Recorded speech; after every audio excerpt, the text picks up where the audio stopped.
Chaos Tactical. I'm a master of chaos, but you could call me Chaos on account of the informal situation. And today, I got a somewhat somber video for you, but it's going to be really happy at the end.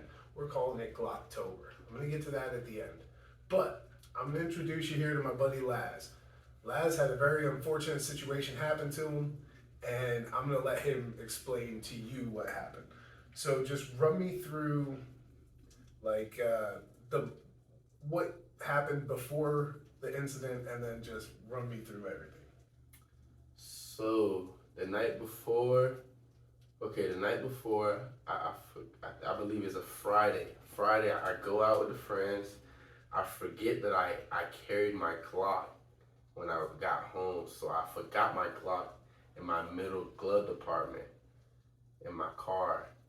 My car battery was almost, the key fob was almost dead. Damn.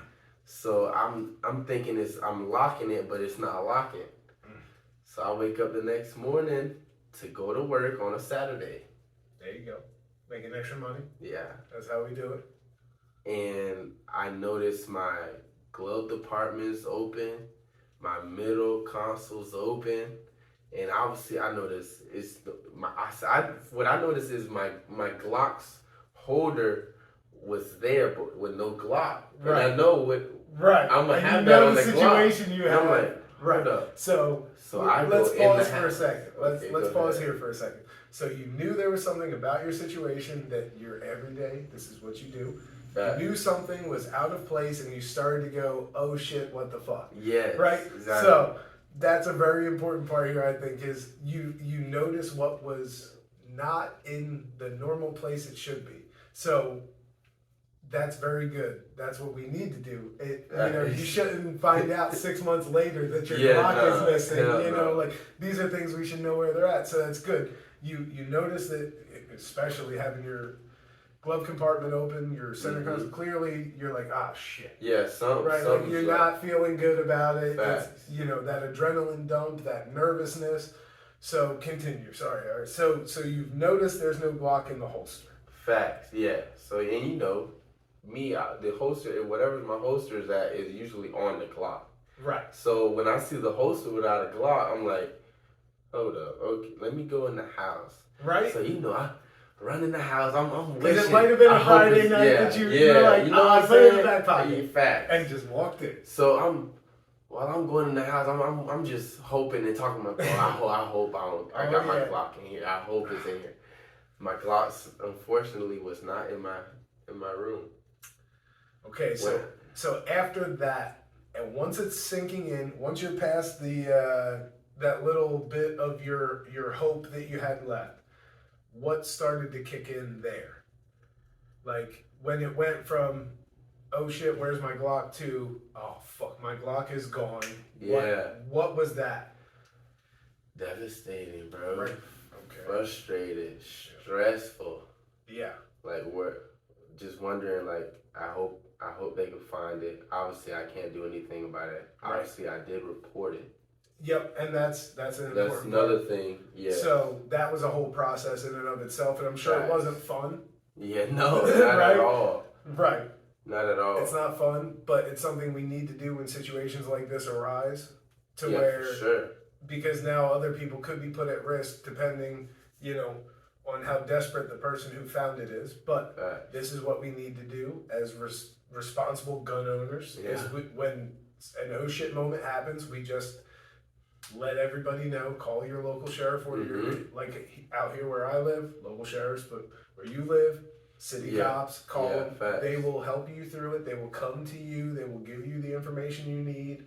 And one thing I wanted to share is a story you told me about one of our coworkers who actually, his Glock was stolen out of his car, exact same situation. Mm-hmm. And he got the call a few years later, hey, would you like to come pick up your Glock? We found it. Like, that's awesome. But like you told me, he had already purchased a new gun. He was already past that point in his life, He was like, yeah, that's already chalked up to a loss. Yeah.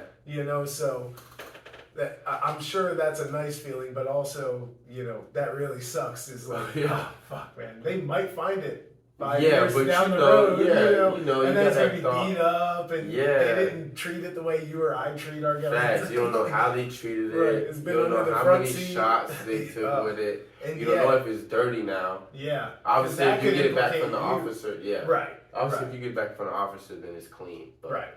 But yeah, it could implicate you on crimes if if something you was don't report committed it, with that yeah, gun. and you didn't Right, report it, for sure. they will be Because, knocking at your door. like, we had a conversation about like a movie scene that we had seen where people were loading mags with gloves, and I was like, yeah, but like modern forensics is to the point where they can get your breath off the casing from me and him talking here sitting now. So Yeah, it's facts. like, it's not the 90s or the 70s or the 50s anymore. You know, you're dealing with computers and DNA. So, stuff like that will definitely get found at a crime scene. Like a casing with perhaps your DNA on it. And that's a really big problem. Because we also know another person who did 16 years in prison on a murder charge and was acquitted and given $50,000 a year for all the years he was incarcerated. Started a business. He's a great person. Still Terrible. said, all that you said, all the money still isn't worth it. Still ain't worth it. Yeah, we're just trying to give you some information to help keep it from happening to you. Because that was a really shitty thing that happened to him and all these people we've talked about. But, this is a very good friend of mine, and that like shook me. I was like, damn, dude, fuck. Out of all the shit I've said in the millions of videos, why do I not have a video about the joke I made? And it may have been a joke in poor taste, but it wasn't meant to be hurtful. It was meant to be serious so that we realize. But I made the joke. I was like, well, yeah, you found out that you don't have a $30,000 holster. Because a lot of people do. There's a meme going around on the internet. I've shared it. It says, Dad, give me some fatherly wisdom. And he says, son, if you break into a flat, dark earth Toyota Tundra, you get a free Glock. It's a trope amongst gun owners that we leave handguns in our car. And I know a person who still, after I told them this story about my friend, leaves a gun in their center console. Dude, I don't know how we can do this. But I bet he locks his car though. And it's in the garage. So like layers of security, I get it. But still, and that's why I wanted to make this Glocktober a special event. And now I got this here because, and just like if I pay the bill, I also pay the tip. We got you a replacement from Chaos Tactical. Yes, sir. There you go. Thank you, I think Charm wants it. So that's all you now. Just like the one they took.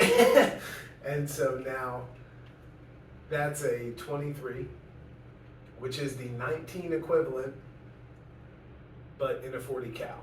Now the 40 cal is a larger caliber bullet than the 9mm. It does pack more of a recoil, and it also does have a little bit more of a punch down range. Yeah, I gotta get the stick mag for my homie. Got me looking good. Got me looking good. Yeah, so when they show up with your Glock, you can be like, what? I know you got another one, motherfucker. Yeah. So yeah, that's that's the thing though, and that's the main point I wanted to make about this. It's all about learning from mistakes. And when you told me that happened, I could hear the guttural, emotional distress that you were in over the situation. And as a close friend, I think of my people as like, I want to make sure everything's going well for you, man. And something like big like that can be something that feels embarrassing, and it feels like something you don't want to talk about and you can't talk about. But that's what being a man is being like, nah, I fucked up, and now I learned. Just tribulations. Right. Gotta go through them. Exactly. And the more shit you go through, the more shit you learn from. So, if nothing more, we want you to get out of this is you don't have a $30,000 holster. your gun needs to stay on you. And what was the cool thing that we were talking about with the mags? The mags stay in the car because they're cheap and replaceable. Yeah. We can replace. Yeah, this is not. Yeah, we can replace that. That's cheap. Yeah, that's facts. cheap. So, pistol on you. Mags can be in vehicles and placed strategically. Mm-hmm. That makes sense. Mm-hmm. You know, low value things. You know. Mm-hmm. But yeah, you wouldn't leave like a defibrillator from a hospital in your back seat. Yeah, You know what I mean? Like it's like there's certain things that you just facts. wouldn't trust in a car, and this doesn't seem like one of them because like especially in our American culture with guns, we just think of, especially down here in Florida. Look, I got the gunshine station. Like we're different down here. Like people will just leave guns in their cars. Like it's the Wild West down here. So people think it's okay to do it because everybody else does it. So why wouldn't it be okay for me to do it, right? But then something terrible happens, and now you know we gotta. The liberals would love this. We got a gun on the loose on the streets. All I can do is hide your children. So, you know, that's the issue with it. Is, you know, something bad could happen, but the best thing we can do is remedy the situation best as we can. Like call the police, tell them, let them know, let them come, check your car, dust for fingerprints, be cooperative. I don't like dealing with police any more than you do, and I don't think you like dealing with them much at all. But this is part of it. You gotta do. This is part of it. This is part of the being responsible part. Right. The responsible part. You are James Yeager, rest in peace, always signed off his videos by saying, and remember, it's your responsibility to be ready for the fight. Your responsibility. It's not on the police to come save you, dude. It's not on the police to come, you know, I mean, it's great that they came, but like, our friend, it took him years to find his gun. That's years of an unaccounted handgun. We don't know how many times that did anything or got sold for drugs. Like, dude, like, I wouldn't want my pistol back after some fucking gangbanger drug dealer had that shit. No, y'all can keep that. I'm good. You can incinerate that shit. I'm good. Yeah, I'm good. I got more. I'll be fine.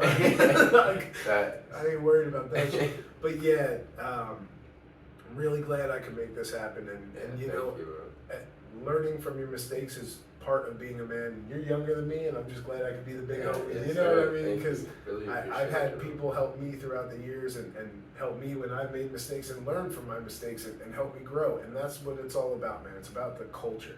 And that's what we're trying to do with the Glocktober concept. Is it's about the culture. It's not about the money. It's not about the items. It's not about any of that. It's about building culture, and we can use our experiences to help each other.